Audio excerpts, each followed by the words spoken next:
Kwa jambo lingine, ndugu waandishi wa habari, ambalo nilitaka nizungumzie ni ambalo linaendelea nchini kwetu, ni jambo zima linalohusu haki ya kuabudu. Uhuru wa haki ya kuabudu, lakini vile vile haki ya kukusanyika na haki ya kujumuika. Tunakumbuka majuzi ilikuwa siku ya wanawake duniani, ambapo tunajua nchini kwetu inaadhimishwa kwa matukio mbalimbali ya matendo ya huruma. Nchi nzima tuliona wanawake, vikundi mbalimbali, chama cha majaji wanawake na mahakimu Tanzania walikusanyika kwa ajili ya kujadili masuala yao. Vyama vya siasa, hususan chama tawala CCM, walikusanyika katika ngazi zao zote, pamoja na vyama vyote vya kitaaluma walifanya mikusanyiko na maandamano kwa ajili ya kuadhimisha ile siku. Na hata kwenye mikoa tuliona kulikuwa na misafara mbalimbali inayoongozwa na jeshi la polisi. Sasa hali ambayo ilikuwa ya sintofahamu ni ile iliyotokea katika mkoa wa Mara. Mtakumbuka ndugu waandishi wa habari, chama cha Chadema kupitia baraza la wanawake waliandaa kwamba wao watakusanyika mkoa wa Mara na kuwafanya maazimisho. Sio kufanya fujo, kufanya maazimisho ya siku ya wanawake. Naomba ieleweke tu, walitangaza vizuri kwamba tutakuwa na maazimisho, tutakutanika mkoa wa Mara. RPC akajielekeza vibaya kwamba ni marufuku wao kukusanyika au kuadhimisha yale maazimisho. Lakini pia nikaona RPC anaenda mbali zaidi, anasema kuna amri ya mahakama. Nilimshangaa sana yule RPC, na nadhani kwa kuwa Chadema wana mawakili wanapaswa kumchukulia hatua kwa majina yake mwenyewe. Yale maelekezo sio ya Samia. Yale maelekezo ni ya kwake yeye mwenyewe ili apate sifa za kisiasa. Uwezi ukasema kwamba wanaenda kufanya maazimisho ya siku ya wanawake unasema walikuwa wanakuja kufanya uhalifu. Basi yeye ni mganga wa ramli yule. Maki alikuwa kama sasa amejigeuza kama ni mganga wa kienyeji kwamba anabashiri. Lakini wanawake wa Chadema wamesema tutakusanyika kwa ajili ya maazimisho ya siku ya wanawake. Na siku ya wanawake haifanyiki ya Chadema kivyao, ya CCM kivyao, yote kidunia ilikuwa inafanyika tarehe 8 Machi. Inafahamika kwenye kalenda zetu zote kwamba siku ya wanawake. Wangekuwa wanaifanya siku tofauti, tunasema labda wana ajenda yao, wanataka wapenyeze. Ajenda gani? Nchi nzima, hata rais mwenyewe ameshiriki kwenye matendo ya huruma siku ya wanawake. Anaibuka mtu mmoja anasema hawa watu walikuwa wanakusanyika kufanya uhalifu. Na kibaya zaidi, tunaona kabisa polisi wanaenda mpaka kanisani kwenda kuwatoa wafuasi. Hichi kitendo ni kibaya sana na tupaswa tukakalia kimya. Jeshi la polisi linanajisiwa na watu wachache kama huyu RPC. Anatumia mamlaka ambayo sio ya jeshi la polisi. Sheria ya jeshi la polisi na huduma saidizi sura namba 322 imeeleza kazi za polisi ni zipi. Yule hata PGO sidhani kama anajua. Police General Order, sijui kama anaifahamu vizuri. Unajiuliza hata hizo nyota amezipateje? Mtu anafikia hatua anaagiza amri kwamba watu wakatolewe makanisani, anaenda kupiga makanisani. Mtu akiwa kwenye ibada anakuwa na kinga. Lazima tuheshimu hicho kitu. Katiba imesema kabisa katika ile ibara ngapi ya 19, haki ya kila mmoja kuwa na uhuru wa dini, kuamini katika dini, kuna uhuru wa kuabudu katika dini anayohitaji. Sasa mtu anaenda kuabudu, unaenda kanisani kumtoa. Taratibu ziko wazi. Ibada ikiisha na nini, kama kuna shida kweli, umeona kuna shida, wakitoka mnahitajika kituo cha polisi. Wangapi wameitwa wamekataa kwenye amri yake. Lakini baadaye anataka utashi wa kisiasa, political will, ile kwamba apate sifa kwamba bwana nimewakamata na nashikilia watu 27. So what? Anawashikilia kwa kosa lipi? Anasema walikuwa wanataka wafanye kosa. Kutaka kufanya kosa ni kosa. Sheria yetu inasema mtu akifanya kosa la jinai sio anataka kufanya. Huwezi ukaishi kwa kubashiri, maana yake ile inakosa jeshi lenyewe limekuwa linaishi kama vile tunafanya ramli sasa. Kwa hiyo RPC vitendo alivyovifanya, Chadema wanapaswa kusimama na kumshtaki kwa majina yake. Mtu mwenyewe kwa umri wake yule wakimshtaki, maana yake mishahara yake yote na pension itaishia kuwalipa. Huwezi ukawashikilia watu kizuizini bila makosa au sababu za msingi. Tumeona mheshimiwa alikuja na haki jinai, mheshimiwa rais, zimepita katika magereza na vituo vya polisi. Watu wasishikiliwe pasipo sababu za msingi, mahabusu zinajaa. Rais amesema mara kadhaa, tunakuwa na watu kama hao wenye vichwa vigumu, wananajishi jeshi la polisi, wanahangaika kukamata watu wawajaze mle ndani. Rais anasema tupunguze mahabusu, huyu anang'ang'ania kuwajaza watu mle ndani without reasonable cause. Hana sababu ya msingi, yani hana sufficient cause, sababu ya msingi kumshikilia mtu. Wameshikiliwa wale watu leo hii, utaniambia wanashikiliwa kwa kosa lipi? Serikali inaingia hasara na kupoteza muda tu. Kwa hiyo kitendo kile hakikuwa sawa. Katiba yetu ukiangalia ibara ya 17 inasema kila mmoja ana haki na uhuru wa kwenda popote anapotaka pasipo kuvunja sheria ya nchi. Chadema wamesema bwana, hawajaomba nauli kutoka CCM, hawajaomba nauli kutoka kwenye serikali ya Jamhuri wala serikali ya Tanganyika. Wamesema tunajichanga sisi, siku ya wanawake tunaenda kukutania Musoma. Wako wanawake makundi mbalimbali wamejipanga, jamani, sisi watumishi wa mahakama Mbeya tunaenda kusherekea Sumbawanga. Wamesafiri akina mama. Sasa leo hii wale walioenda watumishi wa mahakama, hawa Chadema nao wamesafiri. Ni kitu gani kinawatofautisha? Wote ni Watanganyika wale. Wote wamezaliwa katika ardhi ya Tanganyika na wote wana haki sawa. Ibara yetu ya 12, katiba yetu ibara ya 12 inasema watu wote ni sawa mbele ya sheria. Sasa leo hii kwamba RPC ana mapembe marefu kuliko rais. Rais anakataza watu wasiwekwe mahabusu bila sababu za msingi. Rais ameleta haki jinai, imepita kila sehemu. Lakini huyu mtu anaenda kukamata watu hadi makanisani. Watu wanaenda kupigwa mabomu makanisani. Watanganyika wenzetu. Yaani huyu Mtanganyika anaenda kupiga Tanganyika wenzake ndani ya kanisa. Sasa tunakuwa na taifa la namna gani? Kwa vitendo kama hivi tunapaswa kuvikemea kwa nguvu zote. Hatupaswi kuwa na watendaji wa namna hii. Huyu RPC hata majina yake sijamshika. Huyu anapaswa kushtakiwa mara moja, hapaswi kuacha uraiani. Anawezaje akakaa kutumikia umma huyu? Siku ya wanawake duniani inakuwa kwamba yeye alizaliwa na mwanaume. Hana uchungu kwamba leo ni kina mama wanakusanyika, akaenzi hata hana mke, hana watoto. Kwamba bwana leo kina mama wanakusanyika. Jeshi la polisi kwa mujibu wa sheria ya jeshi la polisi na huduma saidizi sura namba 322 imeeleza vizuri, kusoma kuanzia kifungu cha 20 na kuendelea, kazi ya jeshi la polisi ni nini kwenye mkusanyiko. Kwa kwenye hiyo mikusanyiko wamesema kazi yao ni nini? Kwa kazi yao ya msingi ni kulinda wale watu na kuhakikisha amani inapatikana. Hivi intelijensia ya polisi unaifahamu wakili? Naam. Sawa.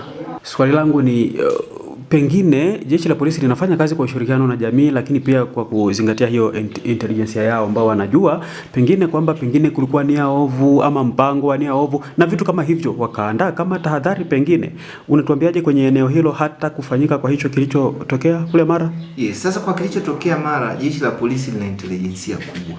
Kukiwa na viashiria vya uvunjifu wa amani, ndio jeshi la polisi linaweza likasema sasa tunachukua hatua. Sasa watu wametangaza mere words, maneno tu kwamba tunaenda kukutana Mara. Kazi yako jeshi la polisi kwa mujibu wa PGO na hiyo sheria ya jeshi la polisi sura namba 322 linasema kazi yako ni kuwalinda wale watu, kuwapa usalama. Kukitokea vinginevyo na wale watu, inachotakiwa sheria inasema ni wao wanatakiwa kutoa taarifa tu, notice. Jamani, tarehe 8 Machi Chadema Bawacha tutakuwa Mara. Kwa ajili ya shughuli gani? Siku ya mwanamke duniani, tunafurahia pale. Tosha. Sheria iko wazi kwamba wanatakiwa wampe tu RPC taarifa. Haijasema kwamba RPC anatakiwa na yeye kwenye kuwajibu akubali au akatae. Apewe tu taarifa. Ikiwa kuna viashiria hivyo tunavyovisema vya kiintelijensia, sababu za kiusalama, hizo zinakuja baada ya kuona viashiria. Jeshi la polisi linasema bwana, mkoa wa Mara tumeona kuna 1 2 3. Kwa hilo zoezi halitafanyika. Na hiyo siku ya wanawake duniani inafanyika nchi nzima, dunia nzima.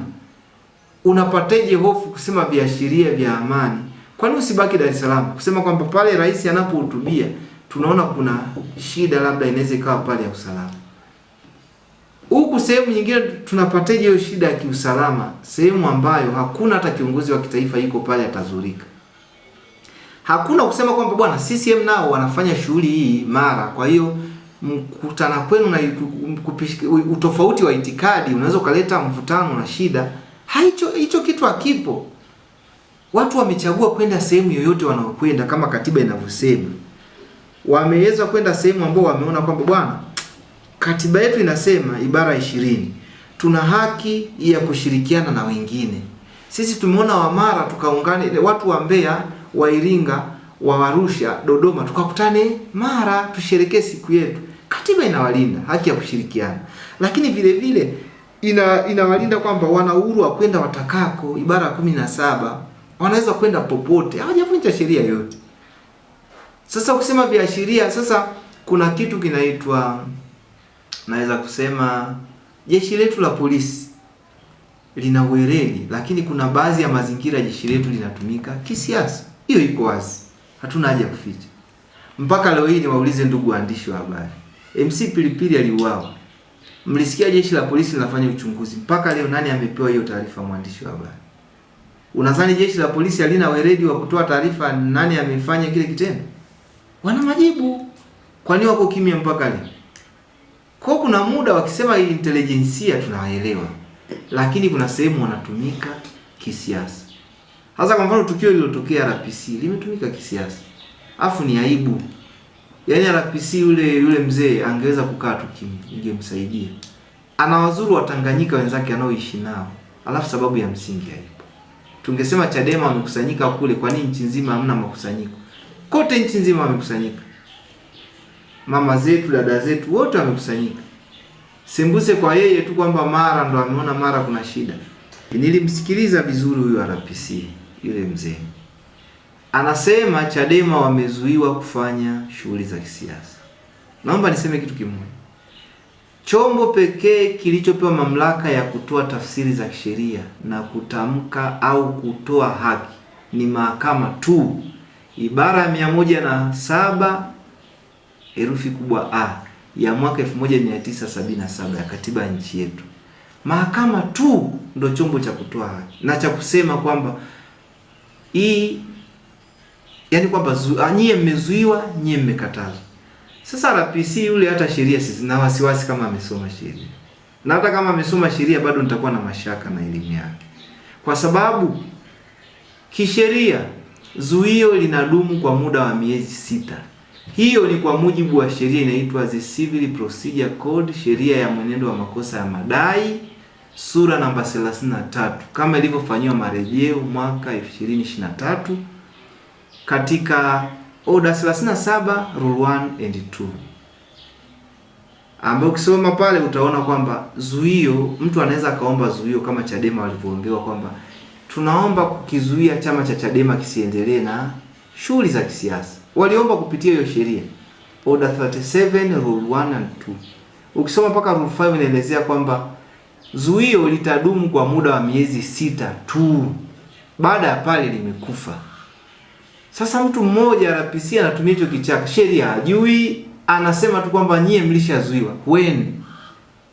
Umuulize lini? Yaani pale ningekuwa mimi namwambia tu labda tuambie lini. Na kama ile zuio lilishakufa muda wake, Chadema they are free to engage in political activities. Wako huru kufanya shughuli za kisiasa kama zinazofanywa na CCM. Leo hii CCM wanazunguka kila mkoa kufanya ziara kupitia katibu mwenezi wa CCM. Sasa leo hii tukiangalia kiuhalisia, wale waliomba zuio hawakuomba zuio liendelee. Waliomba lakini hawakuomba liendelee. Yaani extension of the order, ile order iliyotoka. Hawakuomba. Kwa RPC alijielekeza vibaya. Na nadhani kuna wanasheria wengine pia walizungumza. Kateleza yule. Sasa inawezekana hajui au anajua kwa makusudi yake ambayo anayajua yeye mwenyewe. Utawala wa sheria kwa nchi yetu kuna vitu ambavyo vinasema, ambao ukiviangalia pia katika kidunia tunasema utawala bora una vitu gani ndani yake. Moja ndio hicho ulichokisema ndugu mwandishi. Rule of law, utawala wa kisheria. Utawala wa kisheria ni kwamba kila kitu kitaendeshwa kwa kufuata sheria. Kuna kitabu kimeelezea rule of law versus rulers of law. Aliandika Judge Barnabas Mata. Na kitabu kizuri sana. Utawala wa sheria dhidi ya watawala wa sheria. Kuna rulers of the law. Yaani mtawala ndo anaamua kwamba nchi nini kifanyike, nchi iendeje. Rule of law ni kwamba tunaamua sasa kwamba utawala wa sheria inasemaje. Kule unamsikiliza kiongozi, huku unaisikiliza sheria. Kwa hiyo niseme tu utawala wa sheria ufuatwe. Utawala bora tunausema good governance. Ule kwa sababu ukisoma kuna chombo kimoja kinaitwa Tume ya Haki za Binadamu na Utawala Bora. Chombo kilichoundwa kikatiba ambacho mwenyekiti wake wa tume ni jaji. Mtaona hapo katikati kuna matukio fulani kaza wa kaza yaliweza kutokea mpaka tume muda mwingine ikaingilia. Na hata kuna kipindi fulani kama mtakumbuka, mkuu wa mkoa aliyekuwa kipindi hiyo Paul Makonda, kuna vitu walikuwa wanavifanya tume inaingilia, lakini tume yenyewe haina meno. Watu wapo lakini mamlaka hawana. Lakini amesema Tume ya Haki za Binadamu na Utawala Bora. Sasa utawala unapovunja utawala bora, nani anatapaswa kuchukua hatua? Ni hicho chombo.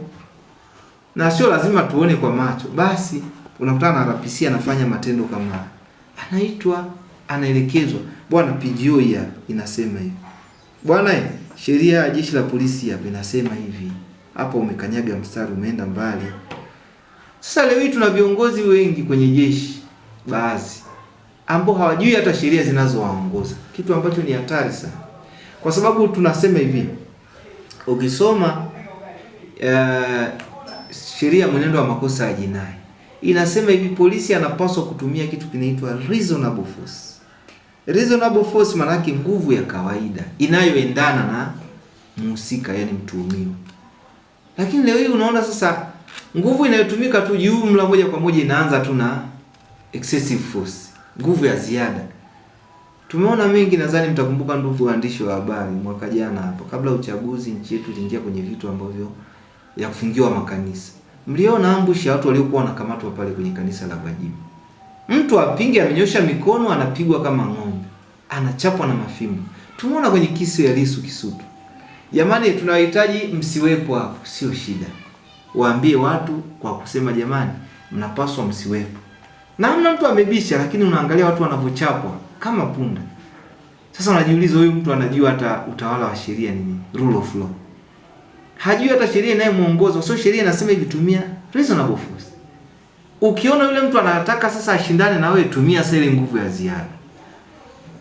Watu makanisani, watu hawajakaidi wala nini. Wamenyenyua mikono na wanaingizwa kwenye gari kwa kubebwa na kuchapwa na kuvunjwa. Watu wamepata majeraha, kesi ya Lissu Kisutu wamepata ulemavu. Kwa nini? Tuna polisi ambao hawajui hata sheria inayowasimamia. Kwa lazima watu wajue, uko kazini ndio, wewe ni polisi ndio. Sheria yako inasemaje ya utendaji wa kazi? Wewe ni nani? Ni afisa mtendaji wa kata. Sheria yako inakuongoza vipi katika utendaji wao? Tuna watu wengi sana ofisini hawajui majukumu yao. Na majukumu yao yanatoka wapi? Kwenye sheria. Wakiheshima sheria, tunarudi sasa kwamba huu sasa ni utawala wa sheria ambao unatuletea good governance, utawala bora.